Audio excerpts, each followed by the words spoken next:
Friday afternoon here at Gulfstream Park West. In fact, our penultimate Friday program of the season at GPW, and another nice day in Miami Gardens. Sunny, partly sunny, nice breeze coming in, not too far from the Hard Rock Stadium. And here it is. Check it out in the waning days of this 2020 40-day meet at Gulfstream Park West. We're ready to roll. Ron Nicoletti, Jason Blewett, glad you're with us. I like that sport coat, Ronnie. That's a sharp-looking jacket, man. Thanks, sir. Yeah, you're welcome. Let me straighten my tie here, actually. I was a little flustered before we came on. There we go. Yeah, I need an assistant. All right, there we go. You got the little pocket thing? You're ready to go. Yep. I hope it stays. Mark my words, as this show continues, it'll get lower and lower and lower. But we're glad you're with us, everybody. It's a nice day here again at Gulfstream Park West. We've got 9 races on the card, and we continue. It's almost like a daily rite of passage now, Ronnie. We continue to build towards the opening of Gulfstream Park with the championship meet now just 12 days out on December 2nd. Yeah, just a few days down the road we'll be there. And, of course, you see, you figured out who they were, all walking to get into the by the gate in there. And I know, who was that in the middle there? That looks like Irad. No, we got Jose. Oh, we got Jose. Tyler with the red, white, and blue. We've got Julian in the Oxley colors. And I'm pretty sure it's either Castellano or Joel Rosario, the rider of the number 6 horse in that picture. But that colony, we talked about it yesterday, that riding colony, pound for pound, is the elite colony in the country, and I don't even think that is open for debate. We'll have the gang back in the mix, and there are a couple of races today that have sort of a wintertime vibe to them, including a 5th race field that you've got Pletcher, Mark Cassie, Mike Trombetta, Mike Maker. More on that in a second. Claiming Crown, by the way, is that opening weekend card, Saturday, December 5th. The 9 stakes, and what were we saying? Almost 300 nominations here yesterday for those 9 races? Yeah, 280 or something like that. Always turned out to be great races, and they started, it says Claiming Crown, but a couple of them end up looking like grade 3 stakes. They definitely do. Well, yeah, I mean, and the Jewel, Math Wizard, and a few other horses that have actually won graded stakes. So, no, your point is absolutely well taken there, and absolutely looking forward to the Claiming Crown on December 5th.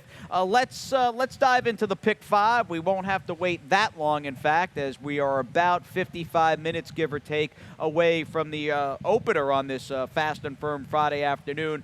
I've got 2 horses in the first, and I'm not sure what price the 2 Charlie Ann is going to be. I don't think there's a prayer she's anywhere near her 10-1 morning line. I'd like a little more than 7-5, but she strikes me as a horse who's going to be around 5-2 or 3-1, and I also included the number 9 JoJo's Candy. I want the 2 speeds here in the first race. Biggest scratch, I think, of on the entire card actually lands in the second race in the number 2, Is She Frosted? And with her out, I probably used more horses in the second than I would have had she been in the race for Victor Barboza, and I'm 3 deep, as you can see, in that second race field. I've got a 3-7 spread. Victor, in fact, Barboza, pretty live in races 2 and 3, and he's got the horse to beat in the third. My single comes in the 4th race. Did you take the 5 Handsome Prince there, Ronnie? I did take that one on top for Antonio Chiaffi. I'll get the Apprentice in there today. Yeah, good single by you. I used Flaming Hot in there, too, but the Handsome Prince certainly can get it done. Yeah, I think his form is just far better than anybody else's of late, and he likes the distance, and I had a tough time getting cute with some of the bigger priced horses, so he's my single. And that excellent 5th race field, the cash out for 2-year-old fillies on the turf that I was alluding to moments back, where you've got the Todd Pletcher horse, the 9, coming in. That is exact from the Big Apple. Mike Maker's got a firster, Safi, Trombetta. Very solid field to close down this early Pick 5, which brings us back to the first race, which is on the turf at 5 furlongs, a 3-lifetime 12-5 to 10-5 claimer. I think you probably, Ronnie, in terms of just like the best recent race, I think you have the right horse in that department, and that is the 3. And we'll start with her subsidiary, who just ran fine and actually ran pretty well last time out going this trip. You're going to drop a notch today on the claiming scale. She returned from that 6-month layoff to finish the chase to win her second. Was the favorite that day against those 16 three-lifetime claimers for trainer Mark Cassie. And if you didn't join us yesterday, got his 3,000th victory right here at Gulfstream Park yesterday. And Luca Panici in the saddle today. And we sort of both knew that number 2, Charlie Anna, was going to take some money today. Definitely. And the appeal with Charlie Anna, not only her high rate of speed, and Misael, it's the with all due respect, it's the new claim. I mean, this is an outfit that makes good claims, and Georgina, on a pound-for-pound basis, seems to just really do well year-round on this circuit in these 5 furlong turf sprints. And the fact that, although Charlie Anna's form went sideways, the fact that these connections jumped in, claimed her, and have not been in a hurry. I get it's been a rainy couple of months here in Miami Gardens, but I think they've taken their time getting this daughter of Overdriven back to the races, and her layoff is 104 days on the nose. And I'm anticipating a far better effort today, the good quote-unquote Charlie Anna to show up, and I'm putting her over the other speed horse who you've got capping your super in JoJo's Candy, who, I mean, her races at Monmouth in a spot like this, I think they make her competitive on paper. Yeah, definitely, but there's some speed in here, so I thought maybe the 8, who you have a little further down, Beating the Odds, does her best running from that stalk close position. I think sits in the garden spot this afternoon for Amanda De La Cerda with Paco in the saddle, but I do like you think the 2 is going to be tough in here along with the 3. All right, let's move on to the second. We'll hit the main track, listed as fast. Those 2 magic words, fast and firm. Glad we have them on this November 20th. Now, again, if you recall, I feel as though the biggest early scratch is housed in this race, and the 2 is She Frosted. And with her out, I had a lot of confidence in her. I thought she was going to be very tough as the favorite. Now, with her out, I scratch into the 5, Gone Dreaming, who, by the way, I mean, you've got a field of 7. 5 of the 7 in today's second race are first-time starters, so there is a fair amount of guesswork to be had. But I would imagine in the firster department, Gone Dreaming, who I've got for KO and Edgar's going to get bet. Your top pick honorary guest is probably going to take some play, as Kelly Breen for the West, and Paco, in fact, picked up a win here yesterday afternoon. Yeah, honorary guest is the daughter of Tapazar debuting for Kelly with a series of solid morning workouts showing with Paco. Got to handle that inside post this afternoon. I do, too, like you, had the 2 on top of my ticket, and I just bumped all my selections up. I used No Decaf in second, who's the daughter of productive sire Kozan, debuting for Louis Ramirez. Got a string of sharp workouts there. I'd give that horse a second look. And Gone Dreaming, a daughter of Gone Astray, like the 6 horse, so you got 2 Gone Astrays in that race. Yeah, back-to-back, in fact, or side-by-side, that is, in the starting gate, with Never My Love for Jane Sabelli being the Gone Astray, along with my top pick for Kathleen, whose horses have come on in a pretty big way here the last couple of weeks. That is a barn that is clearly in a nice spot and nice groove. Staying on the dirt for the third, 2-year-old $32,000 to $30,000 maiden claimer. And although Victor scratched the morning line favorite out of the second, he has got the favorite in this race. And I think quite simply, of the horses with experience, your top pick, Ronnie, the 3, Bastien LeBrown, is really, when it comes down to it, I mean, this horse is the touchstone in this race. After pulling, I know he lost at even money last time.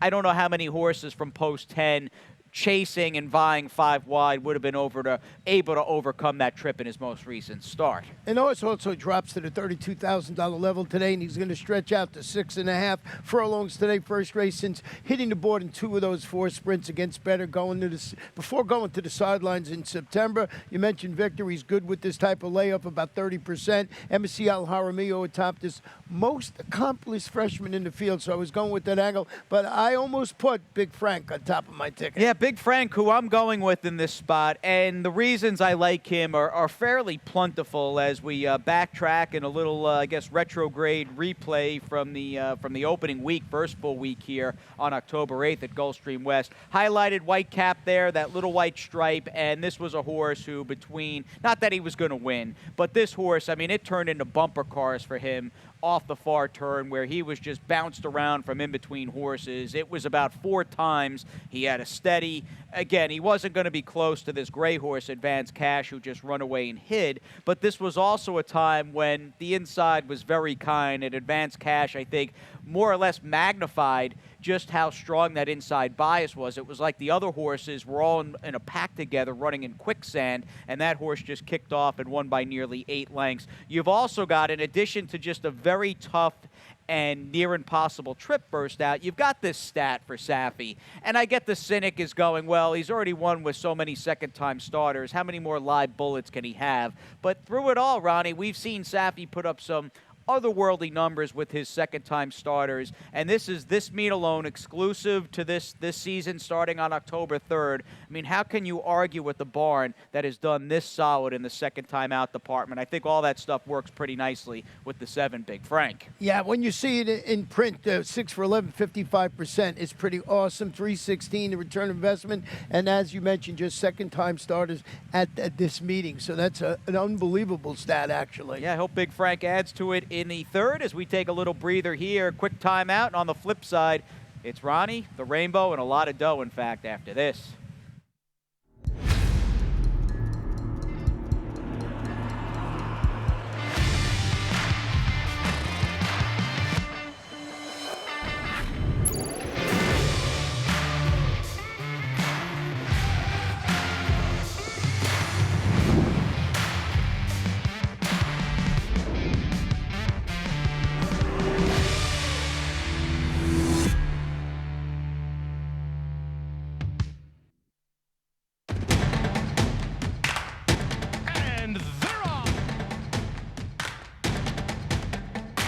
Second in the 2-path.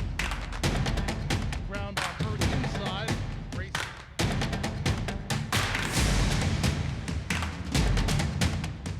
A quarter of a mile to go, and he's 6 yards out. Last of the 12 as they roll into the backstretch. And that promo code over at firstbet.com, Sport of Kings, is still active as the boys in blue here. Various shades of blue with that nice plaid sport coat. Ronnie and Jason back with you on this Friday, November the 20th. We've got some business, Ronnie, as we dive into the second half of the program, more or less. But with that in mind, is a friendly reminder to jump on board and play an exclusive East Coast rundown in today's 12% takeout Stronach 5. Yeah, we have 3 races from Laurel and 2 from right here at Gulfstream Park West, race 7 and race 9. So Stan and I put a ticket together, which we'll show you a little later on, and maybe we'll get lucky this afternoon. Boy, it always pays big bucks. Yeah, big bucks for sure. And man, 7th and 9th races locally. I can't speak for Laurel, and we'll leave Stan the man up to that task in Maryland. But our 2 races in the mix, I mean, they're basically 2 jam-packed turf races and a very solid field. I like that 7th race crew a lot, and I know your best bet's housed in that race. Yeah, that's a great race there. And race 9 is a pretty tough one, too. So if you hit the Stronach 5, you're going to get paid very well.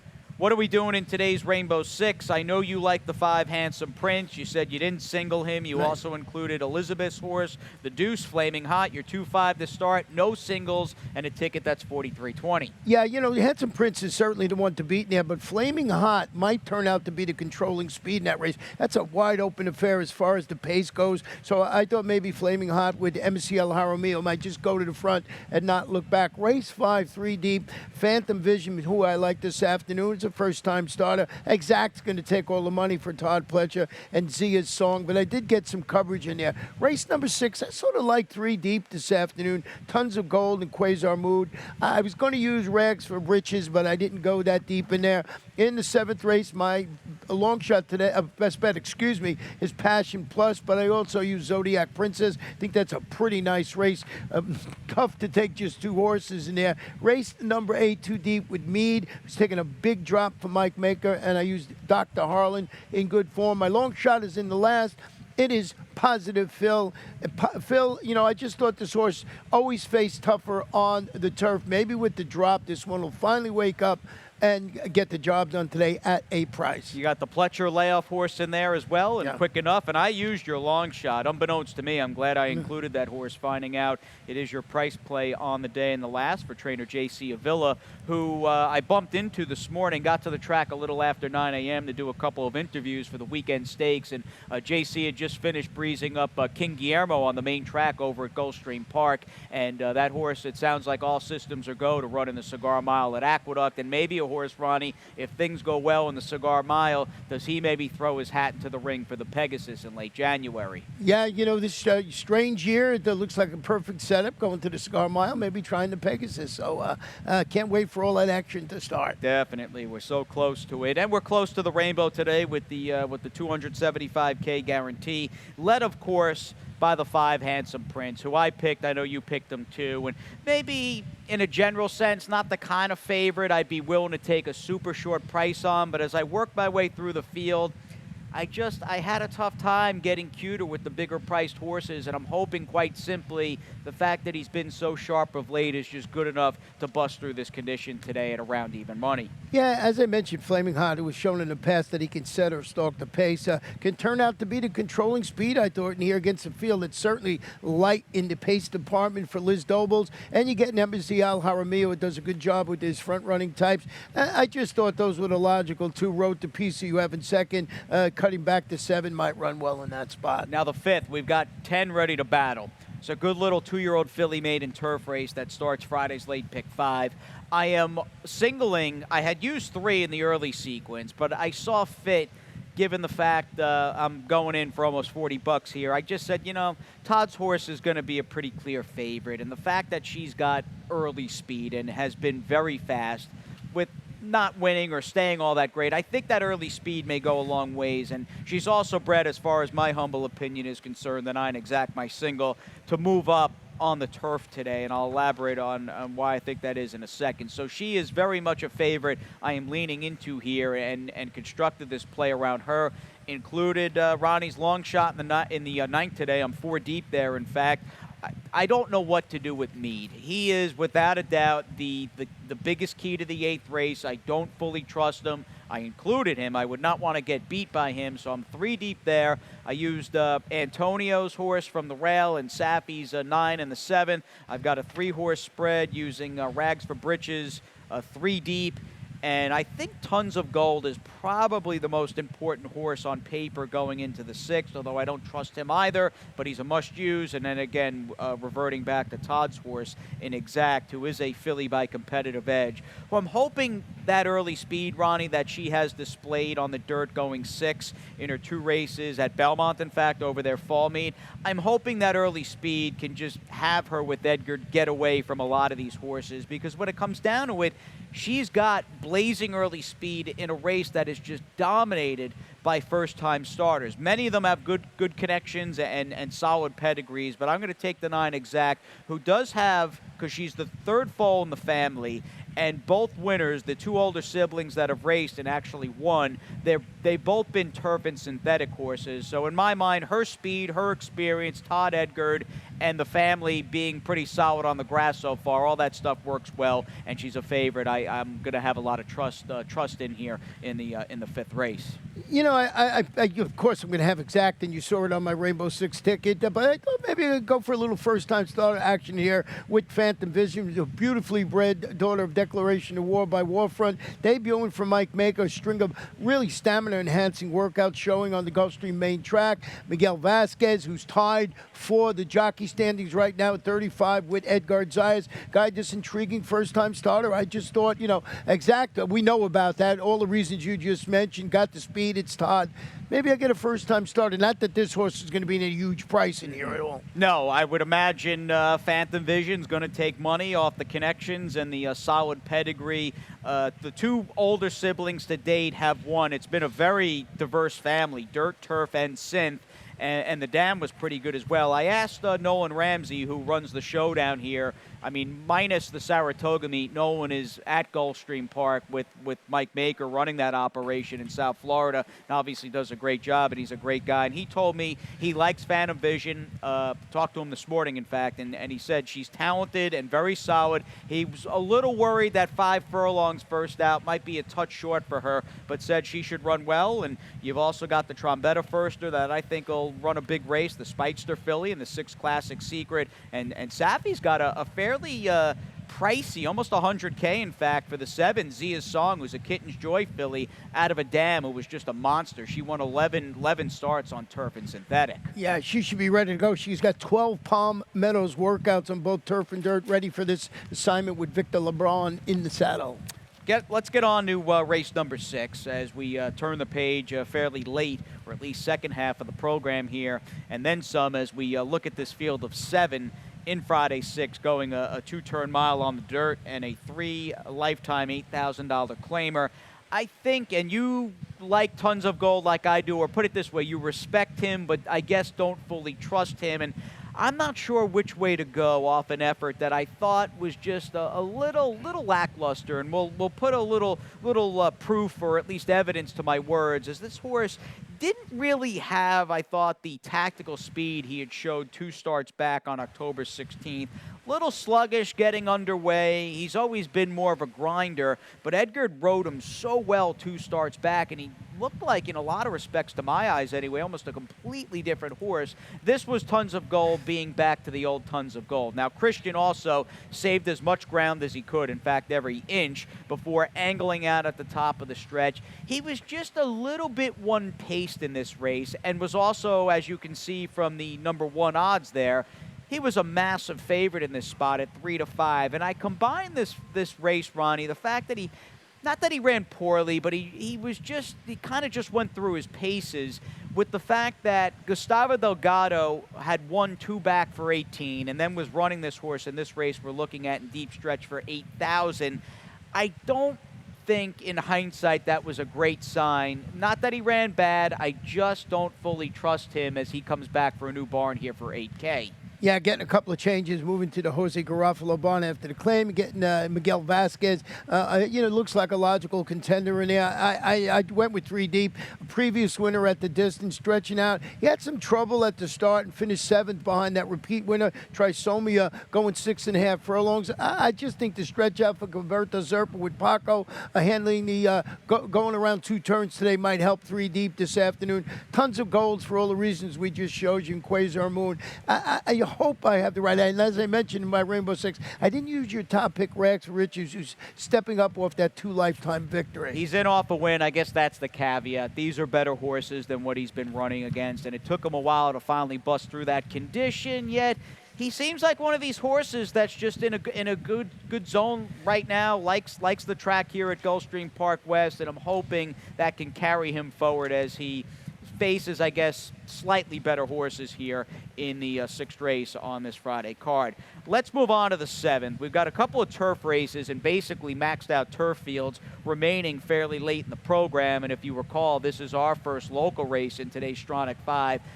Good fields here, and what I like, Ronnie, aside from just the quality as a whole with this cast of fillies and mares, there's a lot of horses in here that, I mean, there's a common thread more or less, and it's the fact that Zodiac Princess seems to have at one time or another recently faced and for the most part beat just about every major player here, and that includes a win 2 starts back on September the 4th for Zodiac Princess as we move to her race, this was back in August, August 14th, when she defeated Safi's horse in Calentita. I want to be clear here and give credit where credit is due, first off with Zodiac Princess, who Laura Cesaris and her team have done a very nice job with this filly by Red Rocks, who doesn't like the dirt. I think she's proven that over her last couple of starts, and she's returning to the turf today. But although she didn't draw great, and she might not be the controlling speed in this race, or at least loose on the lead, Ronnie, I see at least 1 or 2 other horses, including the 7 Napa Rules, that can go up and look Zodiac Princess in the eye. That's the one thing that scares me, but she has had a breakout, or at least did have a breakout summer, don't you think, where she was better than ever? Yeah, she had 3 victories in a row. Then, as you mentioned, she got rained down in a couple. She showed some speed and backed up in those main track performances. Put a line through those. She figures prominently. Both of us did use the #1 Passion Plus, who's going to break from the rail today and go back to the grass, of course, this afternoon. Drops to the 16 level after following a pair of really solid efforts, I thought, at Gulfstream on the turf.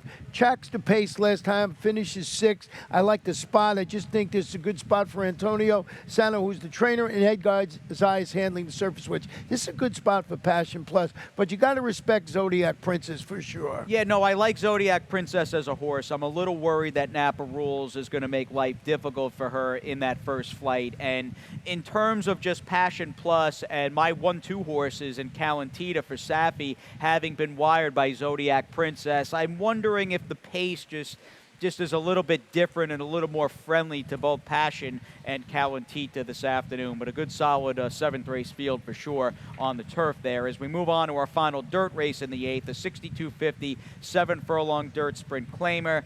What do you do? I know you picked the 5 Mead. I've got him second. What do you do for a horse who I loved last time? Loved him 2 back, he won. Loved him last time. He was beaten from here to Bimini, and now he's in for the 6250. I mean, how do you proceed with this horse going forward? What's your confidence level with him? Not very much. I did put him on top. He was game, defeating those 25 condition claimers by a nose, going 7 in the slop, 2 back. Shows a couple of good workouts, so that's what sort of made me say maybe he's back. You know, he had trouble at the start. He was fractious. He really never got involved in that race. Mike Maker certainly pulls out all the stops, dropping him to the $6,250 level. There's certainly a red flag number here, but we'll see how Mead runs. And I just thought Dr. Harlan, on his consistency, he's been knocking on the door in 4 races. He was a logical contender in there.